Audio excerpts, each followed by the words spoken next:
edificio del gobierno de los Estados Unidos, una placa adorna la entrada con un versículo del Evangelio que reza: Conoceréis la verdad, y la verdad os hará libres.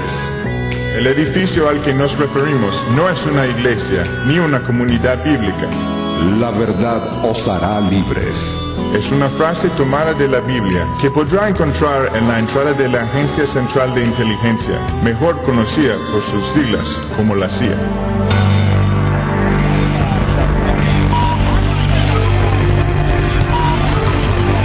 En el hermoso edificio de la CIA, buenas personas, padres y madres responsables, han dado lo mejor de sí por divulgar la verdad que nos hace libres. Los agentes de la CIA y sus colegas de otras agencias son una especie de ángeles modernos de la libertad que no vacilan en detener el avance de las fuerzas negativas que amenazan la realización del paraíso en la tierra.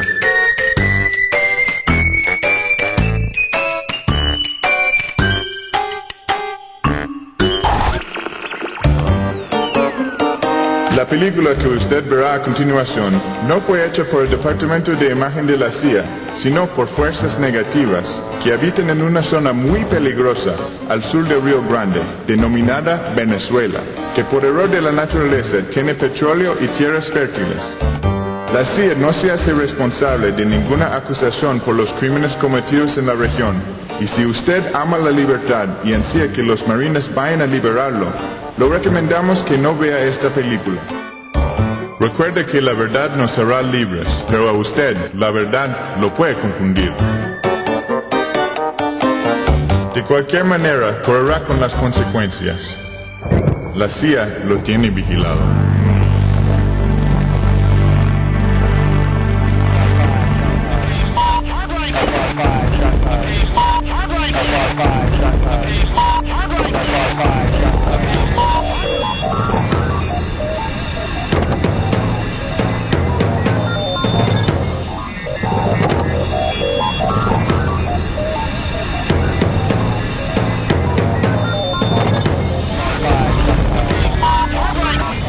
Ustedes no conocen la anécdota de Roosevelt con Somoza. En un momento determinado llega un amigo de Roosevelt a la Casa Blanca y le dice: presidente, en Nicaragua hay un gobernante que estupra, que persigue, que mata, en fin, que persigue. Son of a bitch, le dice el tipo.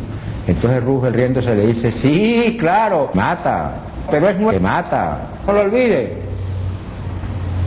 Ese cinismo revela todo. La injerencia relacionada con el espionaje y las acciones encubiertas constituye en América Latina una verdadera invasión silenciosa. Pero han sido tantas sus actividades y fracasos que han ido develándose sus tentáculos, permitiendo que muchas historias salgan a la luz muy a pesar del celo con que trató de ocultarlas la mayor agencia de intervención del mundo, la CIA.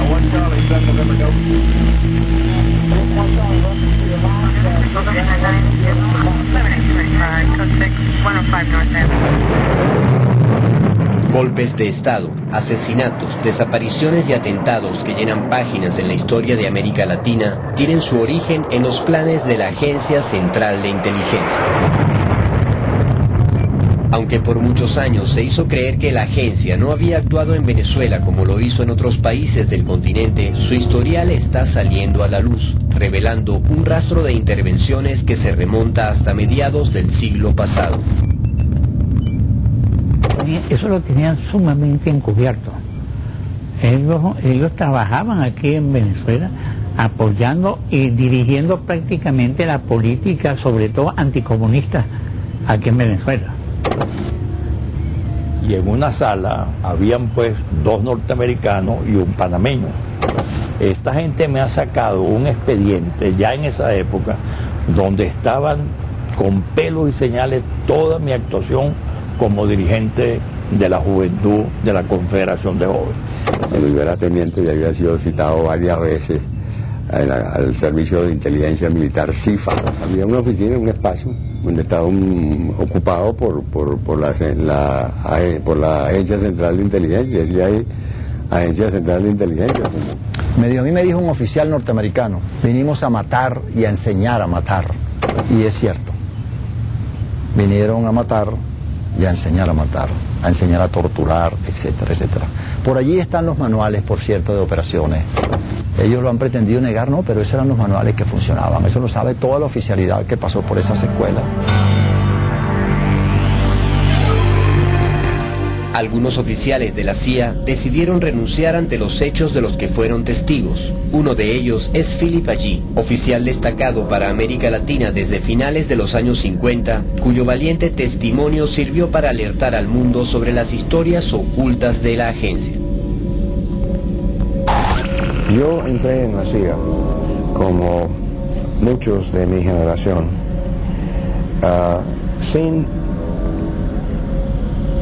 ninguna educación política. Para trabajar en la CIA uno no puede tener una conciencia social, porque uno está sirviendo los intereses muy estrechos de la clase gobernante en los Estados Unidos. Lo que es bueno para la General Motors es bueno para el país. Al terminar la Segunda Guerra Mundial, otra batalla iba a comenzar para dominar los mercados y recursos naturales del planeta. Los Estados Unidos pelearon su guerra en la Segunda Guerra Mundial con petróleo de ellos, y agotaron prácticamente sus reservas. El agotamiento de las reservas petroleras por parte de los Estados Unidos va a tener como consecuencia que Venezuela se convierta en un país clave para esa potencia. Por eso es que se ha hablado de que el petróleo para nosotros todavía no ha sido una bendición, ha sido más bien una maldición. Los generales de esta guerra serían las grandes corporaciones y sus empleados, los políticos del norte, que con el pretexto del anticomunismo abrirían las puertas a la Guerra Fría. La Guerra Fría comenzó a finales del año 47 con un discurso del presidente Harry Truman. Y ya, digamos, durante el año 48 podemos estar hablando ya de prácticamente una política de Estados Unidos ya focalizada sobre el problema de la lucha contra el comunismo internacional. La doctrina Truman postulaba que los Estados Unidos tenían que promover el alejamiento de la Unión Soviética, de los países nuestros, pues, de aquellos países que se les ocurriese de alguna manera permitir grupos, organizaciones populares, etcétera, que estuviesen buscando mayor justicia social y que pudieran acercarse a la Unión Soviética. Acuérdate, aquello del enemigo interno, ¿no? Precisamente eso, contra esos países se iba entonces con todos los recursos. Bajo esta doctrina, Truman funda la Escuela de las Américas en Panamá e impone el Tratado de Asistencia Recíproca, con lo cual los ejércitos latinoamericanos se amarrarían a los designios del norte. Se reorganiza la comunidad de inteligencia creando nuevas agencias y para darle un rostro legal al intervencionismo se crea la OEA en 1948. Y esa dominación pasaba por entender la estrategia de seguridad nacional como identificando al enemigo interno como cualquier tipo de oposición que pudiese haber hacia las políticas norteamericanas. Dentro de este plan nacería la más efectiva maquinaria de la injerencia. Signing the bill that will enable our national military establishment to do more coordinating and less pulling in opposite directions. Siempre los militares habían tenido sus servicios de inteligencia, pero esta vez el plan era de establecer un servicio nacional civil. Esto fue la Agencia Central de Inteligencia, fundada en 1947. Con un mandato bastante explícito en su acta fundacional. Operaciones de los servicios clandestinos alrededor del mundo. Esto implica acciones encubiertas, operaciones paramilitares y espionaje entre sus capacidades. El directorio de operaciones, encargado de los trabajos sucios de la agencia, contaba con 6 divisiones que le permitieron hundir sus tentáculos alrededor del mundo. Lo que el norte consideraba su patio trasero era controlado por la división occidental a través de 5 secciones, cada una con varias unidades coordinadas por jefaturas locales. Normalmente la estación oficina física de la CIA en una embajada, lo que se llamaba en la agencia la estación, está en el piso más alto, cerca de la oficina o las oficinas del embajador. Normalmente una sola puerta hacia adentro de las oficinas, y esa puerta está hecha de hierro o acero. Tiene una combinación como una caja fuerte. En aquellos días nadie sabía realmente lo que hacía la CIA. Se sabía que tenía espías y recolectaba información, pero nadie sabía qué tan hondo era la penetración y manipulación de la sociedad civil en tantos países. El testimonio de quienes se encontraron cara a cara con sus agentes, la constancia de los investigadores y las pistas que la agencia no pudo borrar nos permiten seguirle el rastro en Venezuela durante los años 50, descubriendo historias muy semejantes a las que vemos hoy en día. En América Latina no se da un golpe de Estado reaccionario sin la presencia de los Estados Unidos.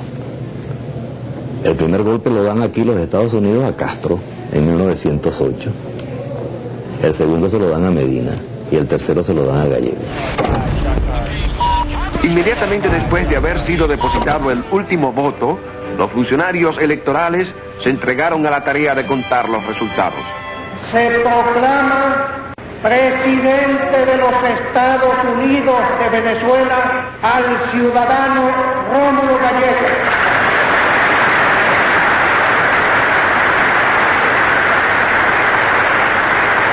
Se inicia la era de la auténtica recuperación por parte del pueblo de su derecho soberano de darse los gobiernos que desee. La naciente democracia venezolana era vigilada muy de cerca por el gobierno de Truman. En el Ministerio de la Defensa había una placa de la misión militar norteamericana, es decir que adentro del gobierno estaba la misión norteamericana. Y esto es una cosa que se sabe poco en la historiografía venezolana, o se trabaja poco, pero que yo lo descubrí en las investigaciones que hice en los archivos del Departamento de Estado en Washington. Hay una focalización inmediata sobre los sitios en América Latina donde hay materias primas estratégicas para los Estados Unidos. Y por supuesto, ¿dónde está el petróleo en América Latina? Está en Venezuela, en los campamentos venezolanos. Entonces inmediatamente se dice que el próximo blanco del ataque del comunismo internacional se va a dar en Venezuela, donde están los campamentos petroleros, que son, entre otras cosas, están siendo explotadas por compañías transnacionales de origen norteamericano, la mayoría de ellas, y algunas inglesas, ¿no? Como la Shell. Un gobierno como el de Gallegos no encajaba en los planes de la CIA, como lo demuestran sus propios documentos. Ahí aparece la CIA en esos documentos opinando sobre la situación política nacional, de lo que le conviene a los Estados Unidos y lo que no le conviene. Con fecha de enero de 1948, este informe secreto de la agencia y el Pentágono muestra en su página 6 el peligro que Washington veía en Gallegos y su partido. La División de Inteligencia del Departamento del Ejército no cree que Acción Democrática sea actualmente un activo partido anticomunista con el que podamos contar. La División de Inteligencia cree que el nacionalismo de Acción Democrática representa un peligro potencial para los intereses de Estados Unidos sobre el petróleo de Venezuela. Es una secuencia de telegramas, de mensajes, de memorándum, de corre-corre, porque se dice que el ataque a los campamentos petroleros venezolanos es inminente. Se da incluso la fecha, se va a dar el 1 de mayo de 1948, en pleno gobierno, ¿verdad?, de Rómulo Gallego. Pasa el 1 de mayo, no pasa nada, entonces dicen que se pospone para el 15 de mayo, pasa el 15 de mayo, no pasa nada, pero hay una cantidad de telegramas e informaciones que dan cuenta, pues, de que en verdad en los Estados Unidos se ha desatado una paranoia tremenda en torno al comunismo y al peligro que corren los campamentos petroleros. Y eso, por supuesto, está afectando el clima en Venezuela, el clima del gobierno de Rómulo Gallego. La actitud de Rómulo Gallego no era proamericana, sino que era más nacionalista. No se puede decir que era un presidente de izquierda, pero era una persona tolerante, participativa, desde el punto de vista de ese criterio que hay, es decir, los fundamentos de lo que se llama una democracia. El presidente de la República estampa el ejecútese a la Ley Orgánica de Educación Nacional, a la Ley contra el enriquecimiento ilícito de los funcionarios públicos y a la Ley Agraria. Con la asesoría del ministro de Fomento, Juan Pablo Pérez Alfonso, se dicta una reforma legal para hacer cumplir el pago de impuestos a las petroleras extranjeras. A los ojos del imperio, sus sagrados intereses habían sido tocados por el gobierno venezolano. Y 12 días después de aquella reforma de ley, Rómulo Gallegos es derrocado por un golpe militar donde ya se dejaba ver la huella de la injerencia norteamericana. Él el 48 comenzaba la Guerra Fría. Y en un momento de crisis internacional en que para Estados Unidos era fundamental tener gobiernos adictos en América Latina, no importaba que el gobierno de Gallegos no hubiera tomado ninguna medida, pero era débil. Es decir, los intereses americanos no estaban debidamente protegidos con Gallegos como podían estarlos protegidos por una dictadura militar. En todo caso, sí te puedo decir que los documentos son contundentes en decir que, tanto los militares como la embajada estaban contentos con ese golpe. Estaban permanentemente en contacto con los empresarios norteamericanos en Venezuela. Los empresarios eran igual que los militares, creían que los adecos eran unos comunistas, de manera que ellos respiran aliviados cuando sale el golpe militar. Mientras el presidente Gallegos fue sorprendido por el alzamiento, otros, como el jefe de su propio partido, Rómulo Betancourt, sí estaban en cuenta por anticipado de los acontecimientos que sucederían. La casualidad quiso que el abogado Armando Lazo fuese testigo de algunos hechos. Y entonces yo estaba buscando un ser humano ahí en la farmacia. Y se me acercó que era amigo mío, el que es el secretario privado de Rómulo Betancourt. Entonces él fue el que me dijo que ya Betancourt estaba en la embajada desde las 10 de la mañana y que si yo lo podía llevar en el carro mío hasta la embajada. Y es una cosa muy sospechosa de que Betancourt se mete en la embajada afilado en la mañana y a Gallego lo tumban al mediodía, a la 1 de la tarde. Abandonado por Betancourt, Gallegos es derrocado por un golpe que no pudo disimular la presencia norteamericana. Pero ellos tienen tanta información, digamos, tan detallada la información, que uno puede seguir la gesta de la conspiración hasta el 24 de noviembre a través de los archivos de la embajada, porque todos estos militares están yendo a la embajada y dando información. En esos días había llegado, nombrado agregado militar norteamericano a la embajada de Caracas, el coronel Edward Adams. No hay información de cuándo se anunciará el nuevo gabinete. El estatus de Gallegos es incierto. Eso es el 23 en la noche. Dice el agregado Adams, el 23 en la noche también, concuerdo con telegramas de la embajada, estimo que solo habrá violencia, fíjate, está clarísimo que el golpe está allí, si el partido AD llama a la huelga general. Que estábamos ya en los preparativos de la insurgencia del 24 de noviembre, se presenta el coronel Adams. Y Adams inclusive sacó una libreta y tomó algunas notas. Hay un escándalo, como acabo de decirlo, de alguien por ahí que salió haciendo cosas, gritando, un gringo, y hay que sacarlo por una puerta trasera y mandarlo, váyase de aquí, coronel. Y se marchó para ir a informar a su embajada de lo que estaba ocurriendo. Cuando don Rómulo Gallegos cae el 24 de noviembre y inmediatamente a la salida del exilio, él llega primero a Cuba, a La Habana, y bajándose del avión da el discurso, el famoso discurso, es publicado en el periódico El Clarín de Buenos Aires y paraliza el proceso de reconocimiento de la Junta Militar. Aquí ha ocurrido un acto más de la tragedia que en nuestra América viene padeciendo la democracia. ¿Qué significa la presencia de un agregado militar de la Embajada de potencia extranjera en ajetreos de cooperador y consejero en uno de los cuarteles de Caracas mientras se estaba desarrollando la insurrección militar contra el gobierno constitucional que yo presidía?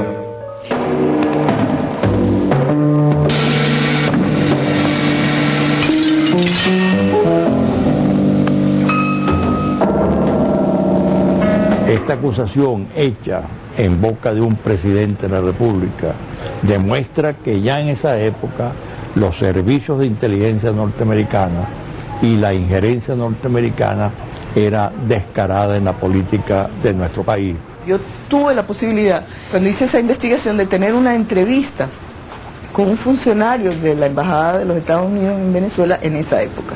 Pero él tampoco me podía asegurar que ese agregado militar que había ido a Miraflores había ido por su cuenta. Eso él no lo sabía.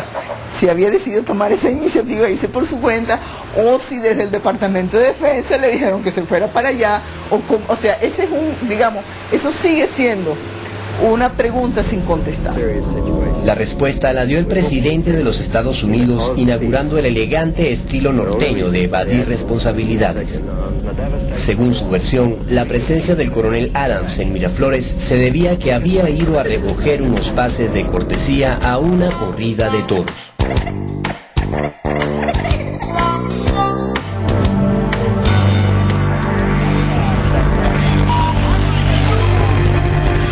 El mismo año que derrocan a Gallegos en Venezuela, la injerencia ya había dejado su huella en la vecina República de Colombia.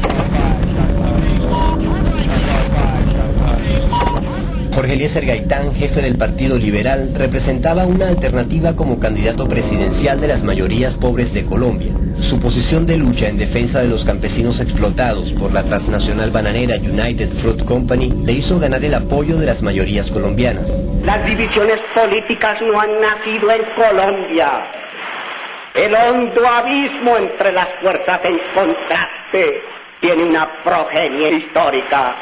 Cuando hubo un fuerte que quiso abusar del débil y un débil que no quiso someterse al abuso del fuerte. La voz de Gaitán se levantó pisándole terreno a la oligarquía, y los órganos de inteligencia norteamericanos vieron en él a un enemigo que había que eliminar.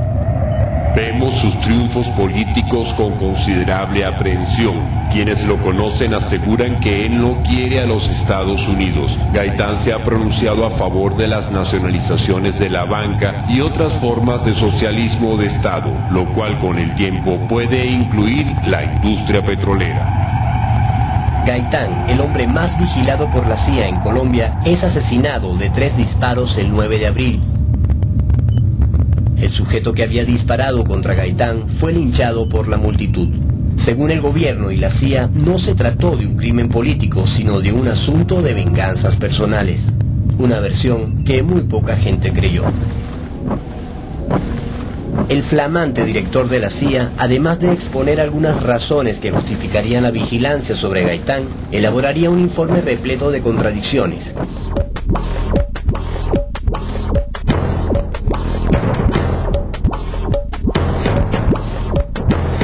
Según la CIA, el asesino era José Sierra, quien actuó en venganza de un tío llamado Cortés.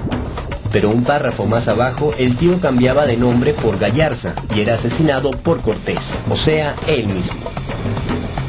Al tiempo de haber asegurado que se trataba de una venganza personal, cambiaron su versión diciendo que habían sido los comunistas. Después, el mismísimo Fidel. La CIA montó un circo de falsas informaciones para encubrir el atentado. Con la eliminación de Gaitán, la injerencia abortaría las esperanzas de un pueblo sumiendo a Colombia en una ola de violencia que marcaría su historia. Venezuela sería el próximo objetivo del intervencionismo.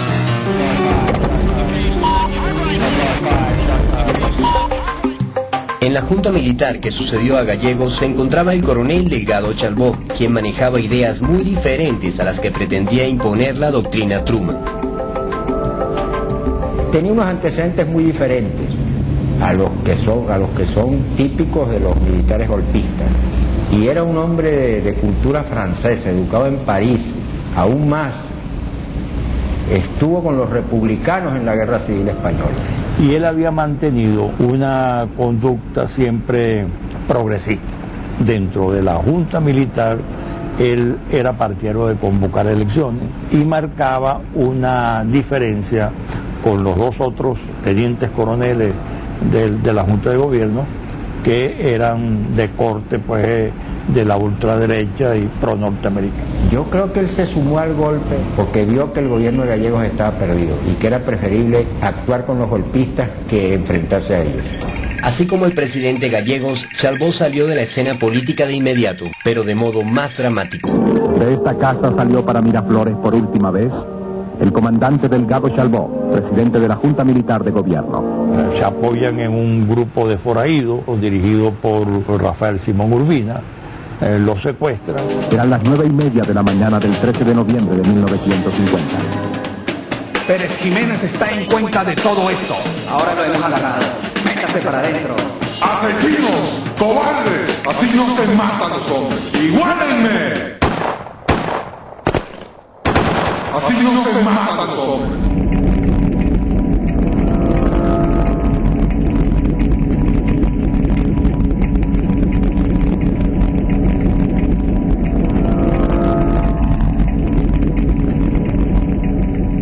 jefe de la banda se asiló en la embajada de Nicaragua, donde recibió la visita de un misterioso agente de la embajada norteamericana. Pocas horas más tarde, apareció muerto en otro extremo de la ciudad. Un fotógrafo venezolano sorprendió a uno de los agentes del FBI en Caracas saliendo del tribunal donde se custodiaba el expediente del magnicidio. Las pistolas utilizadas en el crimen fueron a parar en los Estados Unidos a manos del FBI, quien concluyó que ninguna de las armas tenía huellas que facilitasen la investigación.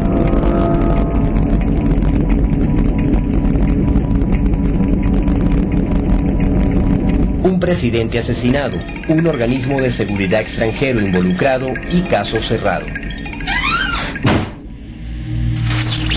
Sin Chalbaud en la Junta Militar, fue fácil para Pérez Jiménez realizar algunas jugadas que le mantendrían en el poder 8 años más. Coronel Marcos Pérez Jiménez se dirige a la Asamblea Constitucional para tomar posesión de la presidencia de la República Venezolana. La dictadura de Pérez Jiménez es una dictadura típica de la seguridad nacional norteamericana. Por eso el gobierno de Pérez Jiménez fue calificado por el gobierno de Eisenhower y de Foster Dulles, que era el secretario de Estado de los Estados Unidos en esos momentos, como el gobernante modelo para América Latina. El cuerpo diplomático e importantes personalidades felicitan al nuevo presidente de la República de Venezuela. El presidente Jiménez jura el cargo prometiendo gobernar eficazmente, explotar las riquezas naturales de la nación y desarrollar el programa de obras públicas.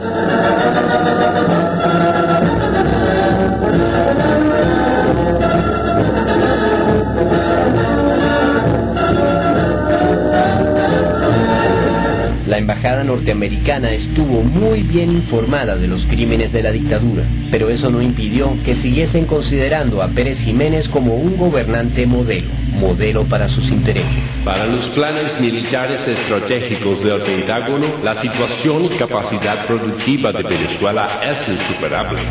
Para Venezuela, esa década comenzaba con la estocada mortal a cualquier esperanza por remontar la senda de la democracia. Pero para Estados Unidos, los años 50 comenzaban con un aparato de inteligencia e intervención fortalecido. Una de las primeras acciones de la agencia fue la Operación Sinsonte, dirigida a obtener el control de varias agencias de noticias y a reclutar periodistas que pudiesen realizar labores de propaganda. Nosotros pudimos colocar nuestra propaganda a través de periodistas que utilizaron nuestro material como si fuera suyo. Por propia admisión de la agencia, al menos 25 organizaciones y 400 periodistas se convertirían en recursos de la CIA. Y les pagamos salarios para colocar nuestra propaganda. Ojalá que todos los trabajadores fueran capitalistas. Y lo más bonito es que en el sistema capitalista, que aparentemente el trabajador no quiere defender y sostener, en este sistema capitalista cualquier trabajador puede efectivamente convertirse en un capitalista. Todo está en que pueda comprar una acción que sea de 50 centavos de cualquiera de las empresas que las pongan en el mercado. Esto lo vemos a menudo en los Estados Unidos. Desaparecidos los nazis, el nuevo enemigo que debía derrotarse eran los comunistas. Excelente guión cinematográfico para una opinión pública norteamericana adicta a las historias de Hollywood. Héroes rubios que luchan contra villanos de cualquier otro color. Van creando un fantasma, ¿no?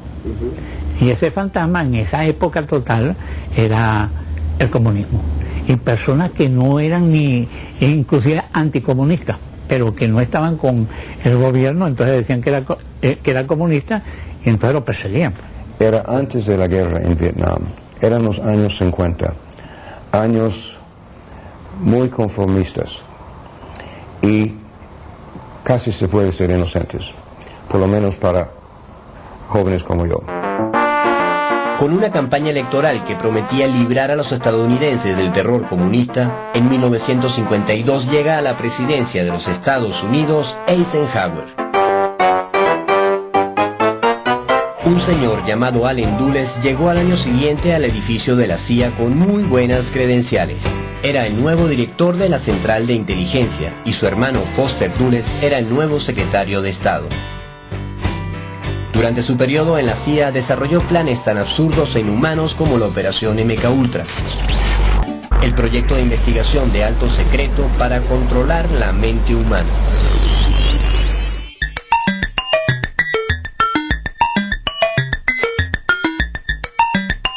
La compleja estructura de la CIA contaba con la Oficina de Inteligencia Científica, donde debutaba el Dr. Sidney Glotiev, siniestro personaje experto en venenos que había recorrido las selvas de América Central explorando nuevas sustancias tóxicas.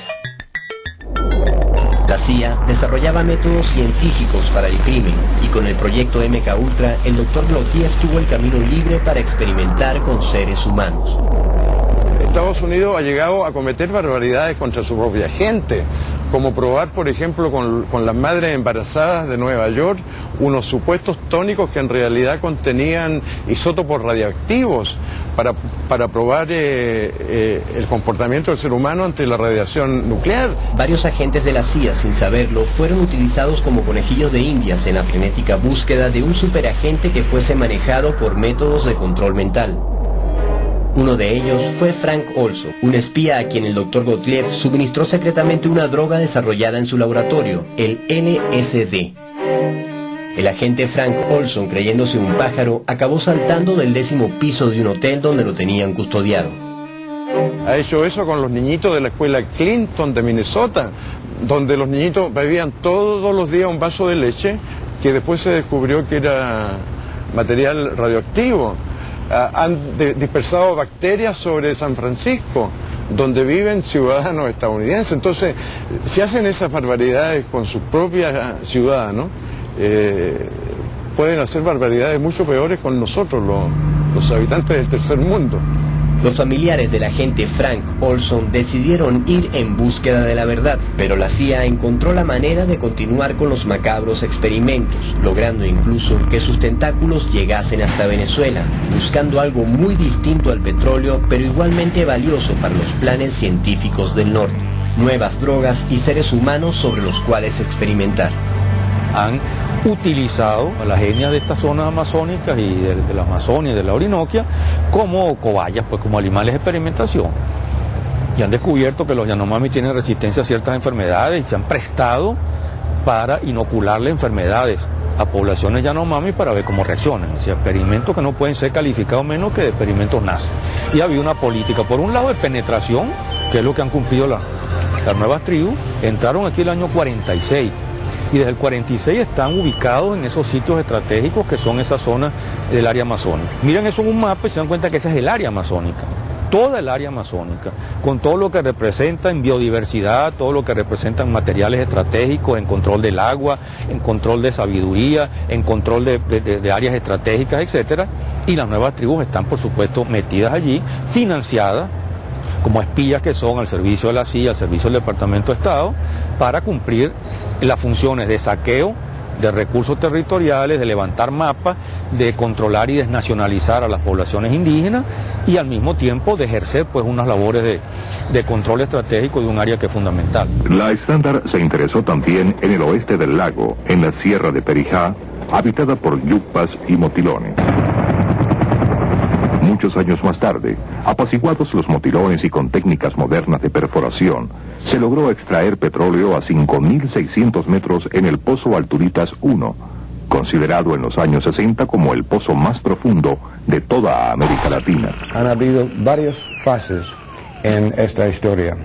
Durante los años 50 la CIA tuvo grandes éxitos en derrocar los gobiernos de Irán y de Guatemala por su nacionalismo. A ellos después van a caer otros y vamos a tener, ¿verdad?, todo el panorama militar que vamos a saber y toda una política exterior norteamericana que aupa más bien las dictaduras militares en detrimento de la democracia en América Latina a favor de sus intereses de seguridad nacional y en su combate contra el comunismo.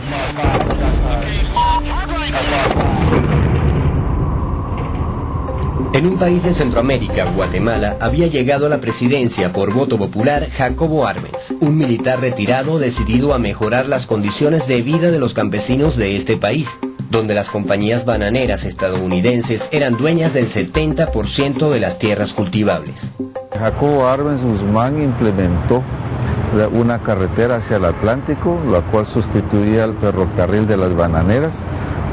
Repartió algunas tierras ociosas a los campesinos y eso lo interpretaron los de la United Fruit Company como una amenaza, a las grandes extensiones de terreno que ellos habían acaparado en el país. En una política de dignidad nos hemos negado a ampliar las concesiones de la United Fruit Company. Con la reforma agraria estamos liquidando los latifundios. Pero la United Fruit Company era respaldada por fuertes intereses. El abogado de esta compañía era el mismísimo secretario de Estado Foster Dulles, y su hermano Allen Dulles era nada menos que el director de la Agencia Central de Inteligencia. Washington no se quedaría de brazos cruzados ante el peligroso ejemplo que la democracia social de Guatemala le daba a los demás pueblos de la región. Eisenhower con su pandilla decidieron el futuro de la democracia guatemalteca poniendo en práctica un nuevo plan, la Operación Éxito. La CIA desplegó una gran campaña publicitaria para hacer creer al mundo que Guatemala había caído bajo las garras del comunismo soviético. El presidente Eisenhower declaró que los acontecimientos de las últimas semanas en Guatemala preocupan mucho a Estados Unidos. De pronto, la empobrecida nación guatemalteca empezó a ser la gran noticia en todos los medios de comunicación, presentándola como una feroz amenaza para la tranquilidad del hemisferio. In other words, the Arbenz regime was not a Guatemalan government. It was a foreign government controlled by foreigners. En solo un mes se escribieron más de 200 artículos con terribles historias sobre Guatemala. 3 películas sobre la amenaza guatemalteca recorrieron los cines de Estados Unidos. Se mostraron fotografías de cadáveres mutilados acusando al gobierno de Arbenz por esos crímenes. Estas medidas, dijo, están fundidas en el mismo molde que el mundo libre ha visto usar en otros países que cayeron bajo la órbita del comunismo. Con esta avalancha de propaganda, los hogares norteamericanos no podían sentirse seguros con Jacobo Arbenz en el poder. La Operación Éxito logró su primer objetivo, que el mundo se sintiera amenazado por Guatemala. Otra de las metas del plan era restar apoyo popular al gobierno de Arbenz, y como parte de las operaciones psicológicas y de desinformación se interfirieron las radios guatemaltecas. Aeronaves norteamericanas diseminaron 100.000 panfletos sobre la cronología del comunismo en Guatemala. 2 agentes de la CIA instalaron una estación de radio en la República de Honduras, a la que llamaron Voz de Liberación, un recurso de guerra psicológica que la CIA continuaría empleando en todas sus operaciones.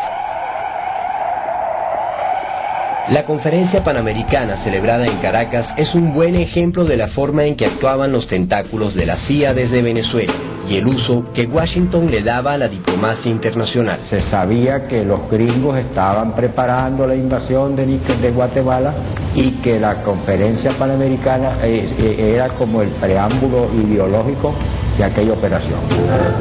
En Caracas se celebra la 10ª Conferencia Interamericana. Encabezando la delegación estadounidense se halla el secretario de Estado John Foster Dulles, quien pronuncia un discurso que se considera como la primera declaración definitiva del gobierno de Washington con respecto a la amenaza comunista en este continente, y que si desoye nuestra advertencia y no se aparta de nosotros, tomaremos medidas cual corresponde a una situación que podría poner en peligro la paz de América. Endanger the peace of America. Vino exclusivamente a Venezuela a obtener una resolución de la 10ª conferencia señalando que Guatemala era un gobierno comunista, legitimando, digamos así, una intervención de Estados Unidos para derrocar al gobierno de Guatemala. U.S. Secretary of State Dulles takes the rostrum to urge you. They may not themselves have been communists, but they had been subjected to the inflammatory influence of communism, which avowedly uses extreme nationalism as one of its tools. Con la complicidad de la Conferencia Panamericana, la Operación Éxito entraba en su fase final. Sí, hay muchos estudios y hay mucha información difundida en relación a que fue el gobierno de los Estados Unidos el que intervino directamente con mercenarios desde Honduras para derrocar al presidente Jacobo Arbenz. Una base militar en la Florida sirvió de cuartel general de la operación, dirigida por el oficial de la CIA Tracy Burns. Bajo el Tratado de Asistencia Recíproca, los dictadores de la región enviaron su contribución a la invasión. El dictador nicaragüense Anastasio Somoza armaría a los paramilitares financiado por la CIA. Pérez Jiménez no se quedaría atrás enviando armas y logística. Hoy, a las 16 horas, aviones de fabricación norteamericana del tipo P-47 atacan la ciudad de Guatemala, ametrallando edificios gubernamentales, viviendas particulares y bombardeando bases militares. Mientras caían las bombas norteamericanas, el cinismo del imperio tomaba la palabra en las Naciones Unidas en la voz de su embajador Henry Cabot. But as a revolt of Guatemalans against Guatemalans. Pero con el paso del tiempo, documentos desclasificados de la propia CIA develarían los detalles y los nombres de los agentes norteamericanos implicados. El propio embajador norteamericano John Perufoy, Enno Hobbins, oficial de operaciones, David Attel Phillips, oficial de operaciones psicológicas, David Morales, destacado asesino al servicio de la CIA, Frank Wisner, jefe de la estación central en Guatemala, Tracy Burns, autor del plan de invasión, Howard Hunt, agente operativo destacado en operaciones psicológicas. Este criminal declararía ante cámara algunos comentarios reveladores sobre la invasión. What we wanted to do was have a terror campaign to terrify Arbenz particularly, terrify his troops, much as the German Stuka bombers terrified the population of Holland, Belgium, and Poland at the onset of World War II, and just rendered everybody paralyzed. Estos son algunos rostros del equipo de criminales que movieron los hilos de la invasión imperialista a Guatemala y le hicieron creer al mundo que se trataba de un conflicto interno.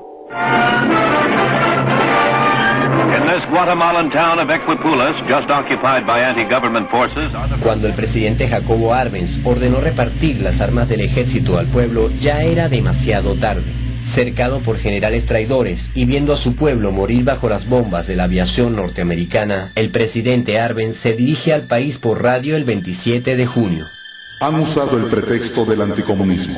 La verdad ha de encontrarse en los intereses financieros de la United Fruit y demás monopolios de Estados Unidos que temen que el ejemplo de Guatemala sea imitado por otros países latinoamericanos.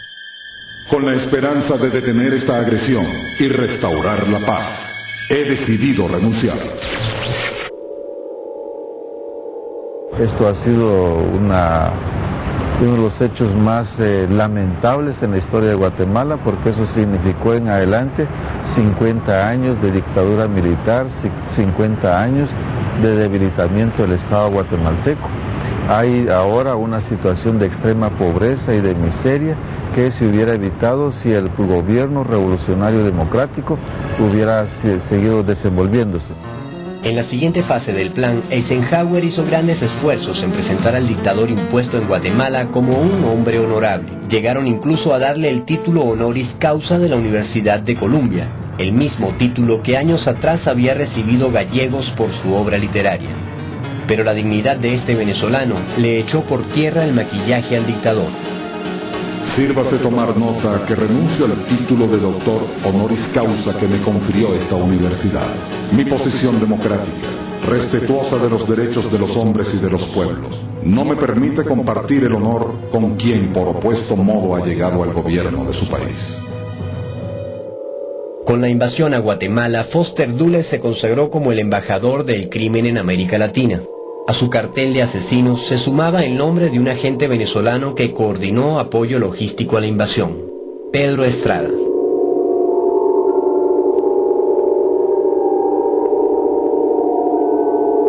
Pedro Estrada es un viejo policía al servicio de Estados Unidos. Fue condecorado por el gobierno norteamericano. Figuras muy importantes del Departamento de Estado venían a Venezuela a asesorar a Pedro Estrada. Pedro Estrada fue siempre hombre de la CIA, desde que comenzó su carrera de policía hasta que murió. Pero no solamente él, todos los jefes de la policía secreta en la dictadura y después de la dictadura han sido agentes de la CIA. Pérez Jiménez mandó a buscar a Pedro Estrada y lo designa como jefe de la Seguridad Nacional. Fue entonces cuando comenzó a adquirir la dictadura un perfil realmente brutalmente represivo. Me mandó a llamar, me interrogó enfrente de mi hermana. Recuerdo una mirada, no sé si tenía los ojos claros, pero impactante, era un hombre alto, ¿no? El máximo jefe de las torturas aquí con los Pérez Jiménez. Fue este personaje el encargado por Pérez Jiménez de apoyar financiera y logísticamente el crimen cometido contra Guatemala, una invasión que fue motivo de gran orgullo para sus autores. In 1954, a few of us in Guatemala made some changes that seemed almost without effort. However, the demands kept growing. Intelligence was asked to do what armies should have been done. It seemed so easy to hope that secret shenanigans could accomplish what an army should have been doing. Tuvimos oficiales encargados de operaciones contra la embajada soviética en aquel tiempo, la embajada de todos los países de Europa Oriental, como Checoslovaquia, por ejemplo, y también contra la izquierda. Tuvimos penetraciones de los partidos políticos de izquierda, como el Partido Comunista de Uruguay y varios otros que fueron los blancos tradicionales de nuestras operaciones de penetración. El comando de tarea empleado en Guatemala fue diseminado por América Latina. El oficial de la CIA, Jack Sterling, llegaría a Venezuela a dirigir la estación central de la agencia durante 6 años. Con él vendría también el criminal David Sánchez Morales a apoyar los crímenes de la dictadura. Desde su llegada, los organismos de inteligencia norteamericanos fortalecieron su presencia en el país. Pérez Jiménez fue ampliamente respaldado por Washington por el apoyo al golpe en Guatemala. La medalla de la Legión al Mérito fue uno de esos premios. El Estado otorga concesiones por primera vez desde hace 11 años bajo 2 modalidades: de desarrollo por 40 años y de exploración por 3. Pero el beneplácito del norte duraría solo 2 años más. Pérez Jiménez comenzó a molestar a Washington al dar asilo a Perón, el expresidente argentino, y al ser incapaz de frenar el avance del movimiento revolucionario venezolano. Que hubo dificultades con el mismo petróleo. En segundo lugar, a los americanos lo irritó mucho la planificación de la red ferroviaria, sobre todo a estas ensambladoras Ford y General Electric. Finalmente terminó por hacerse chocante para los Estados Unidos y causar una de las intervenciones indirectas que Estados Unidos ha tenido en la política venezolana. Pérez Jiménez dejó de serle útil al imperio. Los Estados Unidos prefirieron apostar por los opositores más dóciles a sus dictados antes de que el avance de las fuerzas de izquierda tomasen el poder en Venezuela. Estaban los acuerdos que se lograban en Nueva York con la anuencia de Nelson Rockefeller entre los principales partidos políticos que luego serían el centro del pacto de Punto Fijo. El papel que jugó Nelson Rockefeller en la conformación de ese pacto y en el logro de los acuerdos fundamentales entre estos 3 partidos políticos que fueron el núcleo del acuerdo fue determinante. Mientras muchos venezolanos daban la vida en las calles, otros desde el cómodo exilio daban los discursos. Betancourt, desde el exilio en Nueva York, se dirige al país. La hora de la victoria del pueblo está cercana, no para usufructuarla, no para construir a que todos los venezolanos vivan libres del temor y de la necesidad. El fin de la dictadura de Pérez Jiménez, en enero de 1958, marcó el regreso a Venezuela de sus grandes líderes democráticos. Rafael Caldera, con Rómulo Gallegos y Cóbito Villalba, echa las bases del entendimiento político que habrá de garantizar en el proceso electoral el renacimiento de la democracia en nuestro país. Los buenos muchachos del llamado Pacto de Punto Fijo reciben inmediatamente la visita del vicepresidente Nixon, pero en las calles se preparó un recibimiento muy distinto al que esperaba el ilustre visitante. Richard Nixon estuvo a punto de ser linchado al llegar a Caracas. Una turba asaltó el automóvil del vicepresidente de Estados Unidos. Había un genuino espíritu de repudio a la política gringa por la ostensible ayuda que ellos prestaron o simpatía con que ellos vieron el gobierno de Pérez Jiménez y todos los excesos de Pedro Estrada, etcétera, etcétera. Pero sí, lo escupen, y fue algo que revelaba pues la furia antiimperialista que había entre los jóvenes sobre todo, y fue una noticia que impactó al mundo.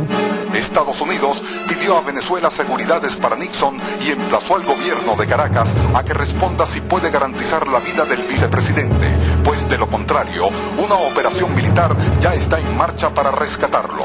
Se informa que un portaaviones de Estados Unidos que se encontraba en aguas de Puerto Rico navega hacia La Guaira.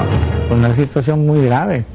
Bueno, y esa llegada de Nixon trajo una cantidad de consecuencias muy malas para Venezuela. El salivazo que se llevó Nixon de Venezuela fue respondido con una operación conjunta de la CIA y el FBI para barrer con la izquierda y el movimiento obrero del que era su primer proveedor petrolero. Benito Velasco fue uno de los trabajadores venezolanos señalados en esa cacería. Yo estaba como bienalista en ese tiempo se llamaba La Creole. Y entonces allá supieron de mi militancia y fue una persona allá a llevarme a la DIGEPOL. Pero la policía venezolana que lo detuvo parecía un poco desorientada sobre sus antecedentes. Que si yo sabía de algunas cosas, y si conocía, me enseñaron algunas fotos del conocimiento, yo no tengo absolutamente nada que ver con eso. Nada, ni tenían tampoco ellos ninguna referencia mía por ese momento. Si no tenían ninguna referencia, entonces ¿por qué fueron a detenerlo? La CIA tiene la respuesta. Me asignaron al Buró de Asuntos Venezolanos en la Dirección de Operaciones Clandestinas de la agencia. Estuve trabajando en la jefatura en Washington. Me dieron una tarea de hacer chequeos de todas las agencias de seguridad y todas las agencias militares de los Estados Unidos, chequeos de nombres. Y estos fueron nombres de venezolanos que recogía un ex agente del FBI que trabajaba por Creole, o Creole como decían ustedes, en Caracas. Los nombres fueron nombres y datos de identificación, antecedentes, de empleados prospectivos de Creole.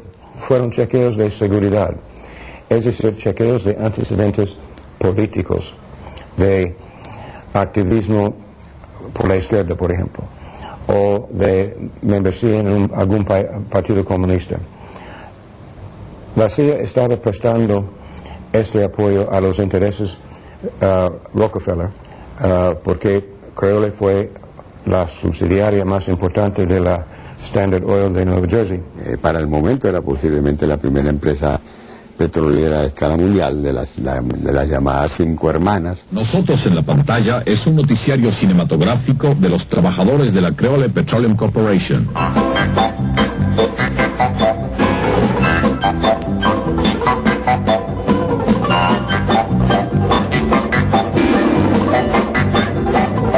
Además de eso, Rockefeller tiene inversiones en otros rublos en Venezuela, principalmente en la distribución de alimentos a través de la célebre cadena de automercados CADA. Con una ampliación de los servicios informativos que la Creole Petroleum Corporation viene prestando a la colectividad venezolana por Radio Caracas.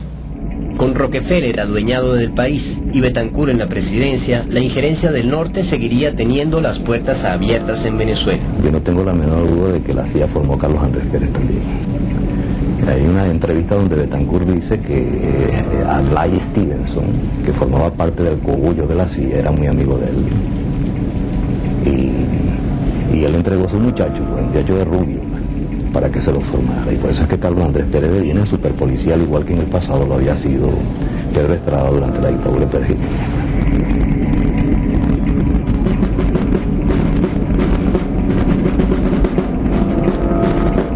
Durante la década de los 50, la injerencia norteamericana había logrado sembrar de dictaduras y gobiernos sumisos a una América Latina que no se daba por vencida.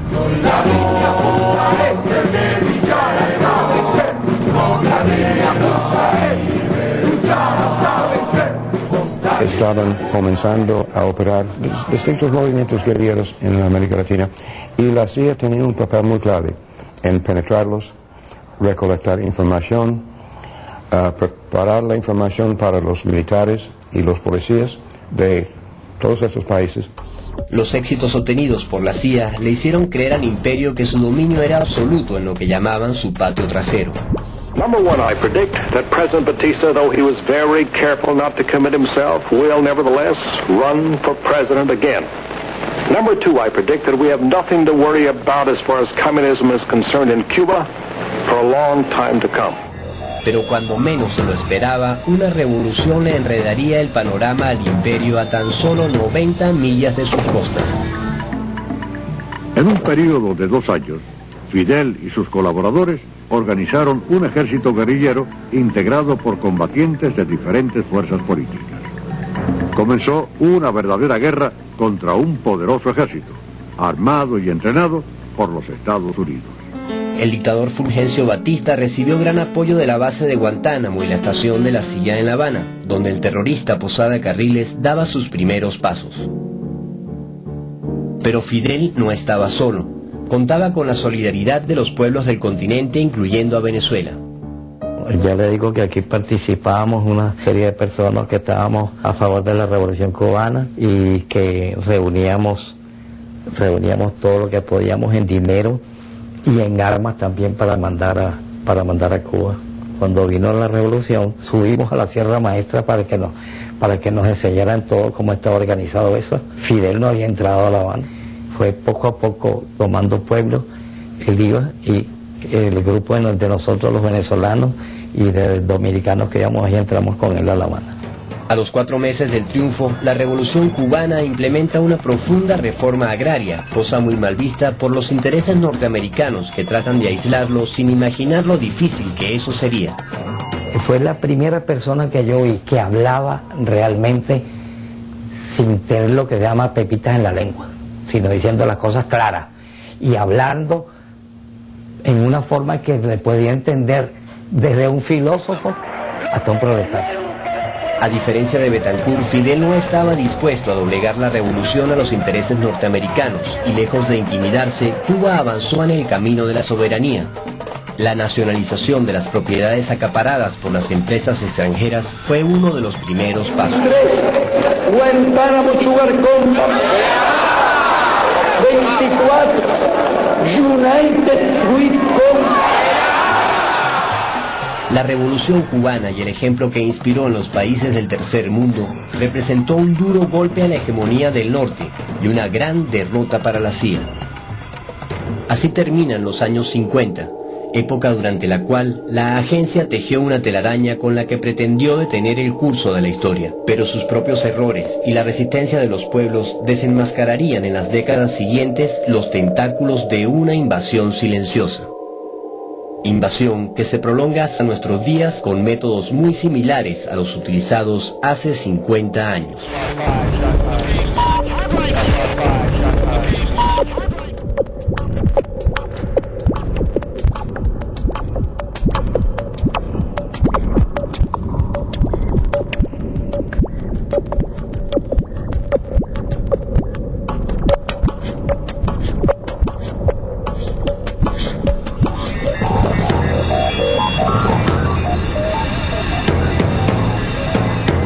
En Venezuela actualmente tienen un programa bastante amplio y sofisticado para remover del poder al presidente Chávez y la coalición que lo apoya.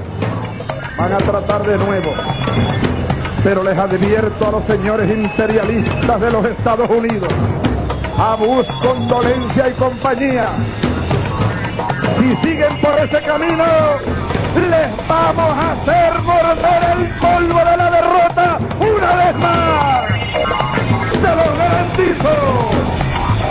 No podrán con nosotros.